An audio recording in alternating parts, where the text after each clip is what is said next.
The first time something felt wrong, it was barely a whisper in the noise of the ordinary. We had just finished dinner, one of those Tuesday night routines that feel like muscle memory, chicken with too much rosemary, or picking at the skin, me stacking the dishes because I always did. She was humming under her breath while wiping the counters, something soft and tuneless. It didn't even register as strange until much later, but that was the first seed. That unfamiliar melody. I'd never heard her hum anything before. Not once in 7 years. And yet she did it like it was second nature. Easy. Automatic. A song for someone else's kitchen. But that wasn't the crack. That came 3 days later, on a Saturday morning that looked like every other, lazy sun leaking through the blinds, coffee sputtering in the machine, her in my hoodie, barefoot, no makeup, sipping from the same chipped mug she always claimed was her favorite. She was scrolling through her tablet at the kitchen table, looking like the picture of casual intimacy. That's the thing about betrayal, it doesn't wear a mask. It wears your clothes. It drinks your coffee. It lives in your house. I was watering the plants by the window, one of those small, stupid rituals I never questioned. I tilted the pot of the snake plant slightly, the one she insisted belonged in that exact corner because it thrives in indirect light. The base had been gathering dust, her job, not mine, and as I shifted it to wipe the ceramic lip, I noticed something strange caught in the layer of soil. A small, flat piece of metal. Barely visible. I plucked it out. It was a button. Matte black, with 4 holes. Shirt button, maybe blazer. Definitely not from anything I owned. I'd seen every shirt I owned 1,000 times. Laundry arguments will do that to a man. And this wasn't mine. It wasn't just the button. It was the way it was embedded. Not on the floor nearby. Not under the table, but halfway buried in the dirt of a houseplant. Pushed in. Not dropped, placed. Deliberately. Like a secret someone thought they could plant and forget. I rolled it between my fingers, heart calm, thoughts not. She was still humming, that same melody, tapping her nail absently against the mug. Her eyes didn't move from the screen. Her face didn't change. It would have been so easy to say nothing. I didn't say anything. I slid the button into my back pocket and finished watering the plants. I made 2 eggs, sunny side up, like she liked. I kissed her on the cheek and told her I'd go get us pastries from the place she loved. She smiled, thanked me, told me to take my time. That was the moment I realized she didn't ask what kind of pastries. She always asked. Always wanted to make sure they had almond croissants. I drove 2 blocks, parked, and stared at the button again. Pressed into soil. Hidden. Out of reach. Like someone dressed in a rush, dropped it, and panicked. She never noticed. Or maybe she did. Maybe she thought it didn't matter. Maybe she thought I'd never find it. Maybe she thought I wouldn't recognize something so small. But it wasn't about what it was about where it was. That night, I checked every blazer in my closet. Every one of them. No missing buttons. I checked hers too, because why not? Her side of the closet was pristine. Too pristine. She always left her shoes crooked, but they were lined up like soldiers now. Like someone had been careful. Too careful. Her gym bag was zipped shut. It never was. I opened it. Nothing unusual. Except the faintest hint of a scent I couldn't place, spice and sweat and something artificial, like a hotel soap clinging to the lining. Not hers. Definitely not mine. I put everything back exactly as it was. Sat on the edge of the bed that night, pretending to scroll my phone, while she dried her hair in the bathroom. The melody was back. That same eerie hum. A lullaby for a life she thought I wasn't listening to. I didn't confront her. I didn't question it. Because that's the thing about the first crack. It's not meant to collapse anything. It just breaks the seal. It opens the quiet space where doubt lives. Where logic doesn't save you. Where memory becomes weaponized. I went to bed next to her that night and wrapped an arm around her waist like I always did. She whispered, "I love you," into the dark. And I whispered it back. Because the first move isn't confrontation. The first move is watching. It was the kind of wrong you can't prove to anyone else, just the ache of something no longer fitting, like a favorite shirt gone tight in the shoulders. On the surface, we still played the parts. We made dinner. We watched our shows. We asked about each other's day, and sometimes she even laughed, too easily, like a laugh track over a dead sitcom. There were no fights, no slam doors, no dramatic silences. Only the strange hum of a house slowly forgetting its own rhythm. She started saying things like, "I just need to protect my energy," and "I'm working on self-connection," words she never used before. Not with me. Not until recently. They floated through the air like slogans from a retreat I was never invited to. Her phone became a stranger. She started keeping it face down, always on vibrate. She once left it on the table during dinner, screen lighting up with a notification from someone named Jaden Studio. Just that. No last name. No context. When I looked at her, she smiled like she'd caught me cheating on her instead. Just work, she said, too quickly. I didn't ask. I didn't have to. She took the phone and walked into the hallway to call back real quick, even though she'd barely touched her food. That's how she did it, never outright lying, just sidestepping truth like it was an annoying puddle. She was cheerful at the wrong times. Too awake, too peppy after late nights where she claimed she was journaling or just needed solo time. Her moods no longer matched her days. She once came home from work, said it was exhausting, that she was completely drained. Then 10 minutes later, she was singing along to old pop songs while cooking pasta with unnatural energy. It didn't fit. None of it did. She used to touch me in passing. A hand on my back, a kiss on the neck while walking by. Now it was all procedural, good morning kisses like clocking in. Quick, dry, necessary. I caught her staring at her reflection in the mirror more than usual, but not in vanity. It was like she was checking her mask. And she'd hum that same damn melody sometimes, the one from before, the one I'd never heard her hum until this all started. One night, we were on the couch, watching something forgettable on Netflix. She curled up next to me, head on my shoulder, blanket over us like everything was fine. But her phone buzzed once, twice, then a third time. Her hand darted out like a reflex, screen snatched up and turned away. She stared at it, then set it on her lap, screen down. I glanced down, caught a glimpse of the message preview before it disappeared. I miss you already. No name. Just that. The couch went colder. She didn't notice. Or pretended not to. I started watching everything after that. Every movement, every pause in her speech, every time she said, "Love you," with her eyes elsewhere. She began keeping her phone in her purse at home, something she never did. When I asked why, she smiled and said, "Just trying to be more present." I nodded. That was her new language. Everything sounded noble, wise, self-help chic. I need space to grow. I'm focusing inward. Boundaries are healthy, babe. Except the boundaries always pushed me out, never anyone else. She forgot my birthday. Not the day itself, she remembered that. She gave me a gift and a card, the kind of thing she'd have done even if we were coworkers. But she forgot the inside jokes. She forgot the cake I like. She forgot the way I never wear cologne and still bought me a bottle. It was expensive, boxed, unopened. The kind of gift you give someone you don't actually know but want to impress. She wrote in the card, "To a man who deserves the world." Not to my man. Just a man. Generic. Clean. Empty.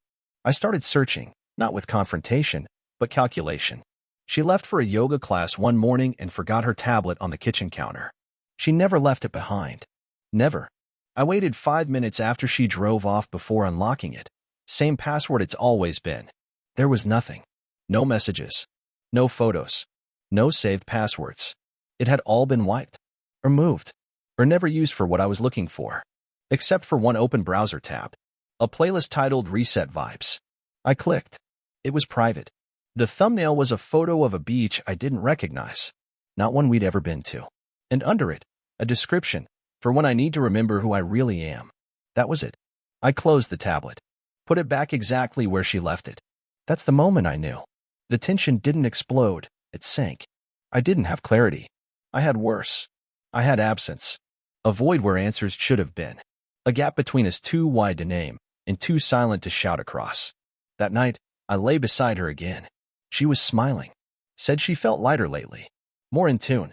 She touched my hand gently, the way someone touches a dying pet. I smiled back. Not because I believed her. Because I finally didn't. It happened on a Thursday afternoon, the kind of day that meant nothing. I came home early, not as a test, not out of suspicion. Just a half day at work, too much quiet in the office, and I didn't feel like pretending to care. The house was empty. Her car was gone. But her shoes were by the door, heels she'd worn to brunch 2 Sundays ago. The kind she said were too painful to wear again. I noticed them because of the angle. They were lined up carefully, one shoe slightly ahead of the other, like someone posed them for a catalog photo. That wasn't her style. She kicked them off like they were handcuffs. Always had. I didn't react. I walked to the bedroom, opened the window to air the place out. It had started to smell faintly like coconut lotion and synthetic cologne. The kind of blend you don't get from one person. I sat on the edge of the bed, let the silence settle. That's when I saw the note. Not a message. A literal note. written on a page torn from her planner, folded once, placed gently inside the drawer of her nightstand. I only opened it because I was looking for her spare earbuds, the ones she always complained I misplaced. The drawer had been cleaned out. Too clean. Bare. But the note was there, centered, as if it belonged. I unfolded it slowly, already numb. No panic, no rush. The handwriting was hers, tight and neat. It wasn't addressed to me. It wasn't even hidden like a secret. It was placed like a breadcrumb. 5 words, and a date. Take the back stairs, Jay. That was it. The date was tomorrow. A Friday. The back stairs. I knew what it meant instantly. Our building has an old service stairwell, meant for deliveries and fire drills. It leads directly from the 3rd-floor apartments to the underground garage. No cameras. No neighbors. No questions. The place you use when you don't want to be seen. I sat there for a full minute with the note in my hand, the paper warm from my fingers. I wasn't surprised. Not really. It just clicked everything into place. The white tablet, the humming, the scent, the growth she kept chasing without me. I didn't rage. I didn't cry. I folded the note back the exact way I found it and placed it in the drawer. Then I got up and made coffee. I sat at the kitchen table and made a list, not of what I suspected, but of what I knew. I knew she had planned something for Friday. I knew someone named Jay was part of it. I knew they used the back stairs. I knew she left the note somewhere she could retrieve it easily, which meant she didn't fear me finding it. She thought I was still blind. That was her mistake. She thought silence was the same as ignorance. That I hadn't noticed the shift in her skin, the way her eyes avoided mine during sex, how she always went straight to the shower after coming home late, even when she claimed she only went for a drink with the girls. I brewed the coffee slow, 1 measured scoop at a time. I drank it without sugar. I sat and let the bitterness fill the space where my love used to be. That night, I didn't mention the note.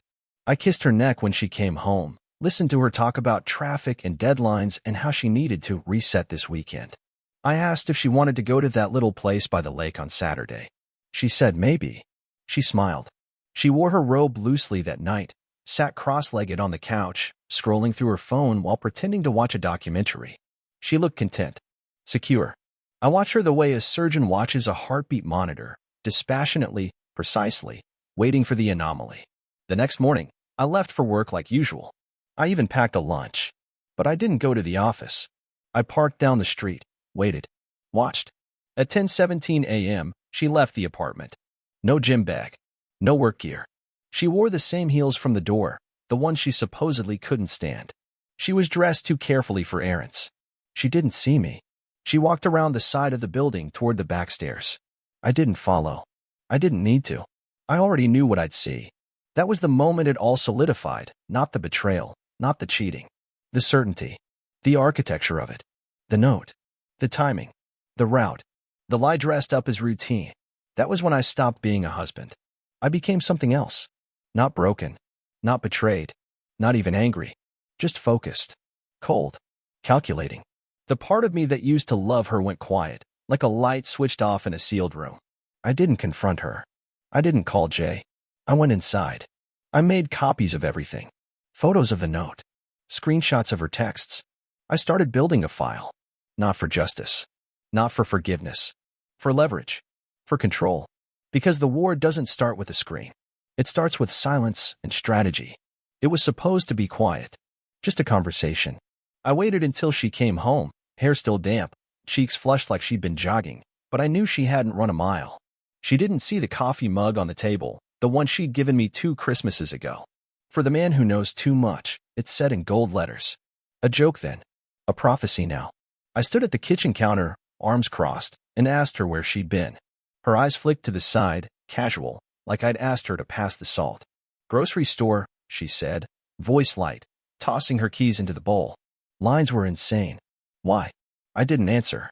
I just looked at her. Let the silence stretch. That's when her smile faltered, just a twitch at the corner. What? She said, forcing a laugh. You look like you've seen a ghost. I told her I found the note. Just that. Her face blanked out for a second, less shock, more calculation. Then she shrugged, tossed her bag on the table like we were about to argue about dinner. It's not what you think, she said, voice too smooth. You're reading into something harmless. Jaden was just helping me with a surprise. I asked her what kind of surprise required backstairs, secrecy, and a name she never mentioned before last week. She rolled her eyes. Oh my God, are we doing this? She said, pulling out a chair. You're turning into one of those jealous, paranoid husbands. It's pathetic. I didn't flinch. I told her I'd seen her go down those stairs. Told her I knew about the cologne in the closet, the white tablet, the messages. Her face cracked, not in panic, but in irritation. So what? You've been spying on me now, she snapped. Following me like some obsessed loser? Do you even hear yourself? I walked over to the drawer, pulled out the note, unfolded it slowly, placed it on the table in front of her like an exhibit in a trial. This, I said, is not harmless. This is a plan. This is deception. She snorted, leaned back, crossed her arms like she was bored. You know what? You've been emotionally absent for months. I've been carrying this relationship while you drift around like a ghost. I tried. But I cut her off. You didn't try. You escaped. You built another life and left me in the shell of this one. Her voice rose, defensive now. I was drowning, okay? You don't listen. You don't see me. And Jaden, he made me feel alive again. I didn't mean for it to happen, but it did. I stared at her. No anger. Just precision. You mean you didn't mean to get caught? She laughed sharp, bitter. You're acting like I murdered someone. People fall out of love. It happens. You're not some victim. We were already over. I nodded slowly. Then why are you still here? Why keep lying, sneaking around, making love in the bed we shared while pretending to be mine? Her jaw tensed. I didn't want to hurt you. You didn't want to get blamed, I corrected. You wanted the soft landing, the clean exit. Keep the house, keep the friends, keep your image. But no, you didn't care about hurting me. You cared about avoiding guilt. Her eyes welled, but I saw the effort, no tears, just pressure. She leaned forward, voice quieter. I'm sorry, okay? I'm human. I needed something more. You stopped being present. You stopped making me feel wanted. I stepped closer. No, I stopped being easy to fool. That's what changed. You didn't want more. You wanted new. Wanted adoration without accountability. Wanted a fresh mirror to reflect a better version of yourself. You didn't want to be seen. You wanted to be worshipped. Her mouth opened, but no words came. Just breath. Just the sound of crumbling. She tried to recover, tried to retake control. You're not perfect either. You shut down. You buried yourself in work. You didn't notice me pulling away. I noticed, I said. I noticed every time you looked through me. Every time you smiled too fast. Every time you lied with perfect posture. I noticed. I just hoped the woman I married would come back. Her hands were shaking now, just slightly. She looked smaller, folded in on herself. I didn't mean for it to go this far, she whispered. I thought I could fix it before you knew. I stepped back. Fix it? You didn't want to fix anything. You wanted to bury the wreckage and walk away spotless. That's why you're crumbling now, not because of what you did, but because I saw it. And I won't play dumb anymore.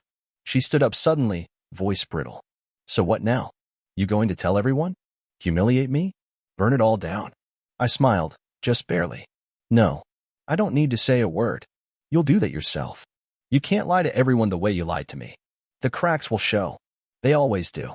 She stared at me, lips parted, no retort left. Just that look, the one people get when they finally see themselves in a true mirror. I didn't move. I didn't walk away. I just stood there and watched her unravel. And that silence, my silence, was the loudest thing in the room. She tried to recover. That was the first thing I noticed after the silence settled, her hands fidgeting, her breath catching like she could still spin the wreckage into something soft. You're overreacting, she said, voice raw, trying to find a tone that didn't exist anymore. This wasn't some grand betrayal, it was one mistake. One connection. I didn't plan this. She took a step toward me, but I didn't move. I just watched. We were falling apart anyway, she went on, reaching for whatever justification might still land. You knew it. You felt it. We were just going through motions. I tried to talk to you so many times, and you never heard me. Her voice cracked with a kind of desperate nostalgia. You shut me out. You made me feel invisible. I nodded once. Not in agreement, but in understanding, because I'd heard it all before, only now it was laced with fear, not principle.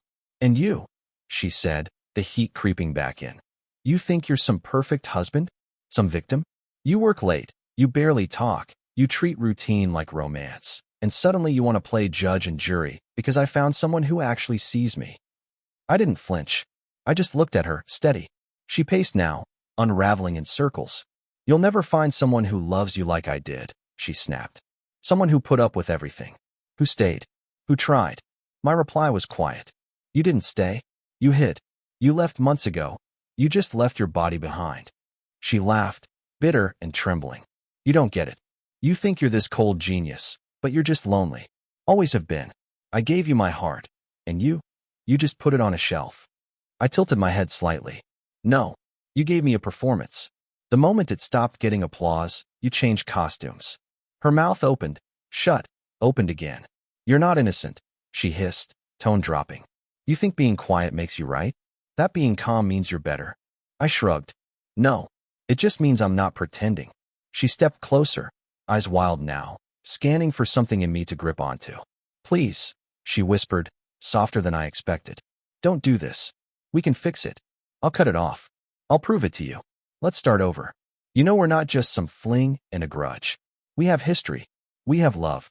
I met her eyes, and for a moment I saw the woman I married. Frightened, vulnerable, exposed. And then I remembered, that woman never lied like this. Never looked me in the eye and offered a second chance with one hand while hiding someone else's name in the other. You want to start over, I said quietly, but only because I caught you. Not because you changed. Not because you regret it. You're mourning the power, not the love. Her lip quivered. I do regret it. I didn't think you'd let go so fast. You always said we were forever.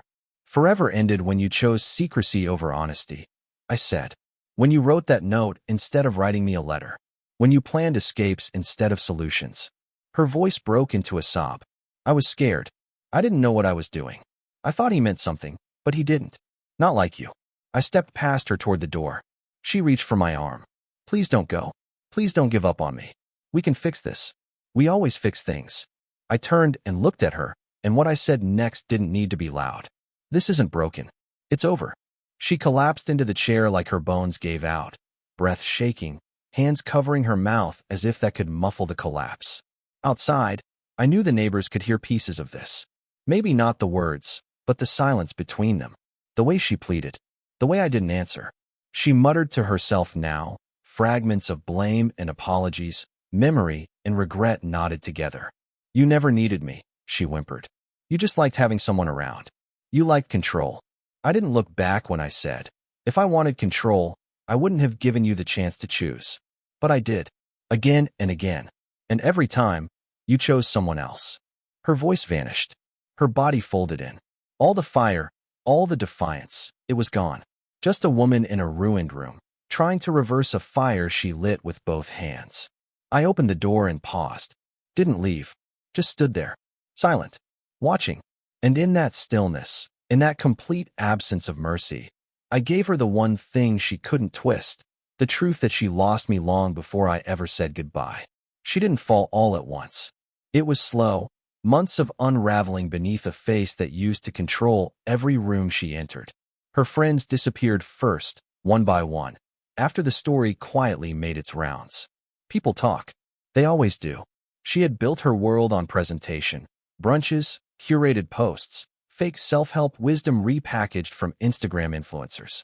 But that world doesn't hold up when the mask slips, when the affair partner finds out he wasn't the only one she lied to, and when the husband she thought would grovel instead walked away without burning a single bridge. He didn't make her a spectacle. That's what scared her the most. He just disappeared, left her to perform alone in a life she broke without realizing it. Her job didn't last long. Turns out, clients don't trust a growth coach who cheated her way through her own marriage and tried to gaslight her way out of it. One by one, contracts dried up, messages went unanswered, and her social feeds turned quiet. She tried to pivot, posted about healing and transformation, but no one cared anymore. Her name didn't carry weight, it carried warning. Even her own sister cut her off, said she was toxic and needed help. The man she risked everything for? Gone. Blocked her after she showed up outside his apartment crying in the rain, thinking that would mean something. She hadn't learned that you don't get to play the victim when you orchestrated the war. And then came the messages. First a text. Just one line. I still love you. No reply. 2 days later. You were my soulmate. I didn't know what I was doing. He read it. Closed it. Said nothing. The third came late. Almost midnight. Please, just talk to me. Please. That one stayed unread. A week later, She showed up, unannounced, thinner, eyes red, clothes too clean, too carefully chosen, like she'd dressed herself in what she thought regret should look like. She asked if they could talk. Just talk. He let her speak. Not out of compassion, out of morbid curiosity. What does a liar sound like when there's no one left to believe her?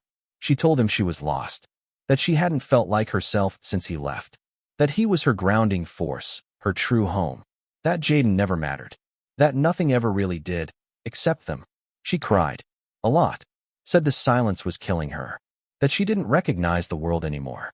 He looked at her for a long moment and simply said, "Neither do I." She blinked, confused. What does that mean? He answered with the calm that only comes when someone is no longer emotionally reachable. It means the world I lived in with you doesn't exist anymore. The version of you I loved died the moment you looked me in the eye and lied without flinching. You're not the woman I married.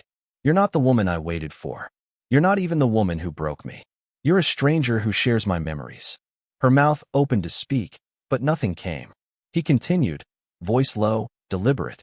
You spent years building a fantasy and invited me to be your proof. I was your stability, your audience, your fallback. And when I stopped applauding, you changed the script. Now you're standing in the ruins asking for another take. There is no take two. This was the final scene. She sobbed, begged, reached out. He didn't move. She whispered that she couldn't breathe without him. He didn't blink. She finally said, "You win. Is that what you want to hear? You win." He looked at her with something colder than hatred. Indifference. "This was never a game," he said. "That's why you lost." And with that, he walked her to the door. Didn't slam it. Didn't lock it behind her. Just closed it. Quietly. She stood there on the porch for a long time, waiting for something. An echo. A plea. Anything. But there was only silence. And now she lives in it. Alone. Forgotten. Watching a version of herself vanish every day she wakes up and realizes no one's waiting on the other side of her lies. As for me, I moved on a long time ago. Not to someone else. Just to clarity. Peace. A life without mirrors that lie back. So thanks for listening. Let me know where you're watching from and what you would have done if it were your wife.